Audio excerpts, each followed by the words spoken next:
there is high level of Cabalism in Super Eagles. I'm telling you a real-time reality. Sometimes you see them put on jersey, this one is playing outside, this one is playing as a striker. They don't flow after game, and it's affecting them after their careers. Most of them don't have their phone numbers. They don't talk to themselves. Sometimes some of them, this person there, they won't go because they are not in good terms. And welcome back to EVO SPORTS. Today we'll talk about life after football in Super Eagles and in England, in Europe. Firstly, there's a news that in UK, they pay John Fashanu and the rest, their ex-international, about £5,000 every month for their upkeep, for serving their country. Now, in Super Eagles, I don't think we have something of such. You can never have it. Why? Okay. It's like what, according to John Fashanu, he said that he collects, then when the exchange rate was still normal, they collect 5 million on monthly basis, which was then £5,000 on monthly basis. But that is according to him. But I don't know if it's a proven fact yet, you know. But there was a research that I made that there is this scheme that ex-internationals, then when in their playing days, there was this scheme that they donate money contribution. Kind of contribution. Yes. Then at the end of your career, that money, the money is being fall given, back to that money, you know, and on monthly basis they pay that money. But what I don't understand is that, and they said again, before you can collect that money, you might have 3 caps to 80-something caps, within 3 caps and above. Not playing only once for England. And you expect to collect that. Money. You must play up to 3. You must have up to 3 caps and upwards before you can collect that money. So that's what I feel. But in Nigerian case, it's not like that. You know, one, they don't even have an organization.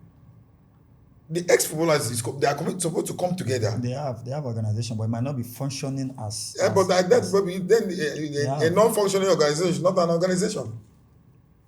They don't even have constitution binding them together as an ex-international that they are. If they have that union as ex-international, they should have a constitution that binds them together, and the whole country should recognize them for that. So by so doing, anything that they say will work. But in this situation, I don't think they have anything like that. But in the English, I think they have a scheme that they operate through or they operate with that makes them receive this money on monthly basis at the end of their career. Okay, Mr. Albert, life after football for Super Eagles, comparing to the Europeans, or let's say other countries, what will you say about that? And how would you like our Super Eagles player to be treated after football? That will give them joy, that will make them happy. I don't think I would propose any plan that will make any ex-international Super Eagles player to be happy. Because in the first place, there is no provision for them because of our, you understand, harsh economic realities, you understand. And in terms of life after retirement, the NFF do not pay anybody retirement benefits. But in English football, the PFA as well is the body governing football in England, and they are not responsible for paying any ex-player retirement benefit. What really happens in England is, in the player's career, the PFA, through the player's contribution and the club contribution, they have a scheme, a pension scheme, in which they pay over a period of time till the player's retirement. And that same money varies when the player retires. It has to do with his earnings and his longevity of his career. Are you getting the picture? And after his career, you are not being paid that money immediately. It is 55 years before you have access to that money. Now, even in 2028, they have brought out another law. In 2028, the age must get to 57 because they have checked so much that it seems after the collection of that payment scheme, most of them they still lavish the money. Yeah, they lavish the money. So some of these players, their pension scheme actually increases because of extra services, the media presence they have or sponsorship. It increases their pension scheme. Are you getting the picture?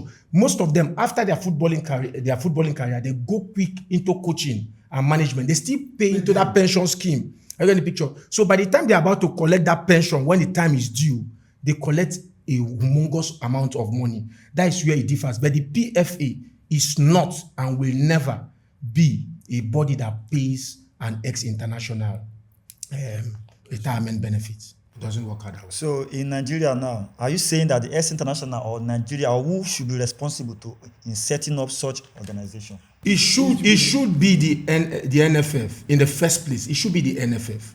That's why we said, I am saying it, quote me anywhere, our NFF is dysfunctional. I'm telling you the truth, it's completely dysfunctional.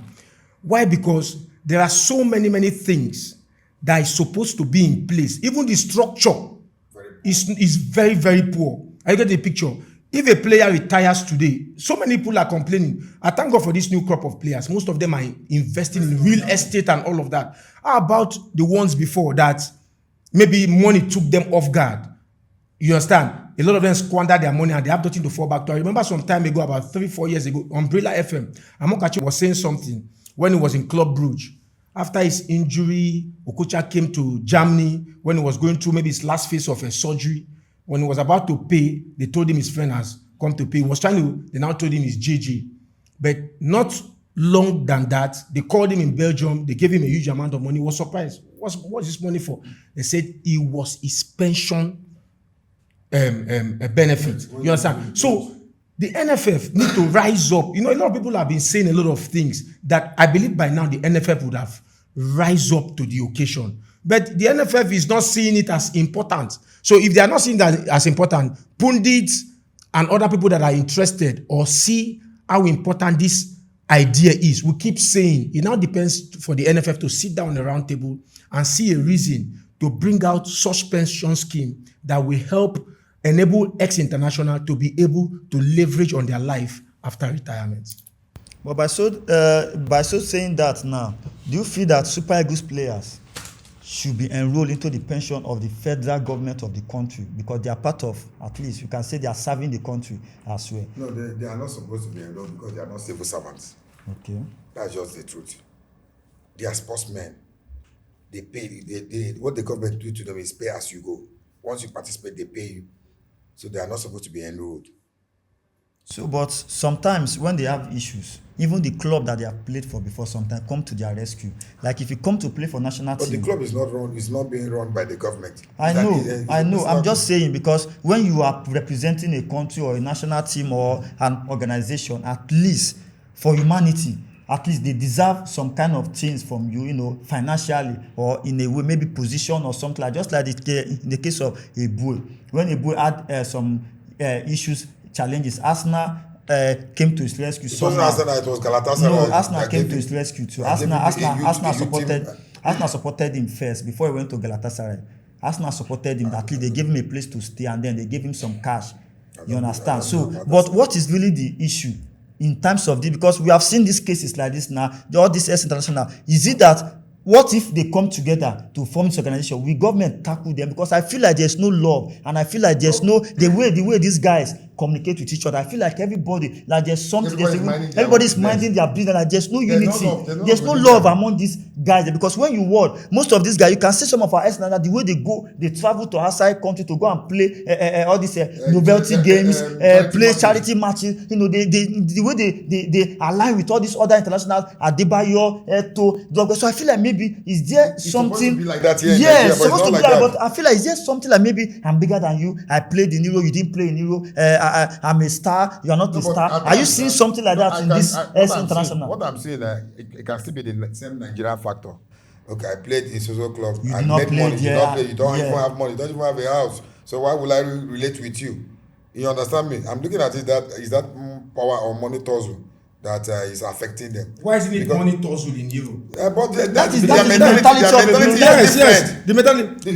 The mentality is different. You can see Okocha, when Okocha plays all these charity matches. I've seen the one he played. Adebayo was there. Some Kalucha. And those charity matches are for fundraising. Yes, they're for fundraising. You understand? So the way they mingle with those people, and if you notice, there is only a particular crop of Nigerian players that usually call for these charity matches. I've not seen them call somebody like Sondemba. And that is true. You understand? Only the same set of people. Same set of people. Or Is this guy not an AC international? Garba Lawa. He's Chindo. Okay, now. So why don't they call him? Okay, now, and I've never heard, maybe we say Wisimuluma have an issue or he's injured. Then let us say, okay, JJ or Kanu, they come to us, okay, let us play a charity match to raise funds for these people. I believe that if you do that in Lagos or in Abuja or in Port Harcourt, people will come because people want to come and watch these guys and play. So how come we don't see such thing about? We always see it in other African countries, and these guys will go. Does it mean that as they are going there to play, raise money for those people, they cannot also replicate such thing in Nigeria? That union, I told you, they are supposed to have a union. Because even if government does not even come to the rescue, what about the international? If they love themselves, they can always find a way to raise funds for their colleagues who is dying. If they love themselves, in quotes, right? You see, you always make mentioning of Okocha. I'm just saying. No, I know. I understand the name. The name yeah, just comes. They are one of the most popular. Yes, exactly. I understand. But you see, I will tell you for free because I have someone that have played in Super Eagles too. We live together. In short, Ifeanyi Udeze and Albert Eke, they wore the green, white, green jersey. Tunde Akinshoto, I was privileged to play with him while we were under the management of Multisport, year 2000, 2001. He played for Ego Telis of Greece, right? Now, I've been privileged to play alongside with some people that have done the Super Eagles jersey, right? There is high level of Cabalism in Super Eagles. I'm telling you a real-time reality. After that cabals, that difference, sometimes you see them put on jersey, this one is playing outside, this one is playing as a striker. They don't flow after game. And it's affecting them after their careers. Most of them don't have their phone numbers. They don't talk to themselves. Sometimes some of them, this person they won't go because they are not in good terms. So how would they now bond together in a cohesive whole under a particular forum? To be, you understand, doling out help to people that need help. It can't work because it's already systemic. I bet day your lane, ma day my lane, do your own, ma do my own. That is why you see, till today, Okocha and Amokachi still hold their bonding. How many people can you count? Because of their relationship. They have a relationship from time, and you can't stop the bonding because if two of them found brotherliness in themselves. So, as a matter of fact, I still believe the only person or the only people that can do this is still the NFF under the watchful eyes of Shehu Diko. It's only the person. No love, as no, you said. No, how will NFF no, I'm coming. Together I'm coming. people that don't love? That means there will still be an issue. I'm coming. There is always a figurehead, and if that figurehead has what is known as a leadership quality, it can harness people. See. There is no bad war, there is no good peace. The point is that if Shehu Diko can actually understand what it means to bring together ex-international, it will make them work. It can bring enemies for 10 years as one body. Then, by so doing, they can always see a reason to have a common pool to support anybody, any ex-international that is not doing well. They can support. From there, they can see support the Nigerian football. Even at the end of the day, support the league. Sometimes you might want to bring them together. What if they refuse? What if they refuse as well?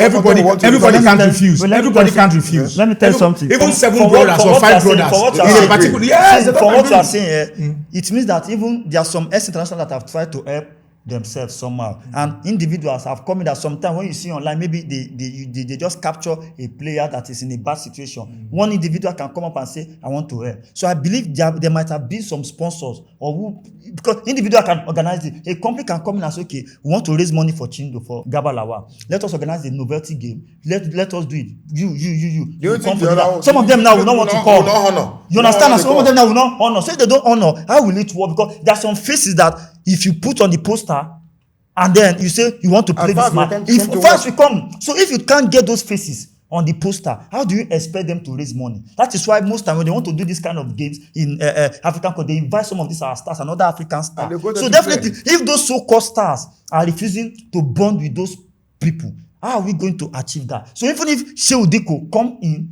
okay, see the case of what is it called, Osimhen and Finidi George. I believe that some of these NFF officials, they were supposed to allegedly somehow, these players even pay them, give them tips. So these players even have edge or say over them. To be honest with you, because if this kind of thing happen in Europe, Osimhen Talking to his coach. Talk to coach like that. Osimhen might be right too, but making that video online, somehow, he wouldn't have even done that. He wouldn't have even taken that step. But because there are some people who have backed him up from the NFF. You understand me now? That was what that happened, and he just died off like that. So you understand? So, and I feel like Osimhen might have learned his lesson because people bashed him so much. It's not a bad thing, but because maybe the way Nigerian structure, Nigerian setup have been that, the so-called stars, the way they respect them, the way they worship them, have made it that even when you see indiscipline in that setup, and this kind of thing, I feel because sometimes when you see Osimhen and Victor Boniface, they are very close. When some other players, you see them somehow They stay on their own. So now, if these players retire after their career, this same thing will continue. If this kind of players that don't bond with Osimhen, if they have issue, it will be difficult for Osimhen to come in to say they want to help. If it's okay, let us organize a match for Osimhen to come. Osimhen might refuse to come. I'm just saying. So that means there's something. Maybe we need a higher authority or higher people to come in more than the Shehu Diko them. No, because these people. see, as far as it's possible. As far as football is concerned, that's the different the NFF or maybe a sponsor that will take this off. No, not a sponsor can come. As far as football in Nigeria, NFF is at the zenith. Yes, I can bring them together. together. Minister. See, Minister of Youth and Sport is for sport. It's for sport. NFF is exclusively football. Yes, we know that. And the person that have the mantle of leadership at his apex is Shehu Diko. Yeah. That's why I'm telling you that if he actually have intrinsic leadership qualities, he can bond ex-international. Now you just made preference of Victor Osimhen. These generations, maybe like 6 generations after this ex-internationals. More than 6 generations. Maybe like 8 generations. And they also watch you. That's what I'm saying. But if it happens, if they can bond themselves together now, it would actually reflect immediately to these generations that are coming, even the ones that. But that was what I said initially. Say if they have a union and they have a memorandum of understanding between them, you understand me? In that union, there should be a head, and all of them are ex-internationals. Anybody that retires comes through that ranks, just like in the military. Once you retire, you go through the legion. You understand me? That is the only solution. That is the only way that they will have that bonding. Outside that, they will not.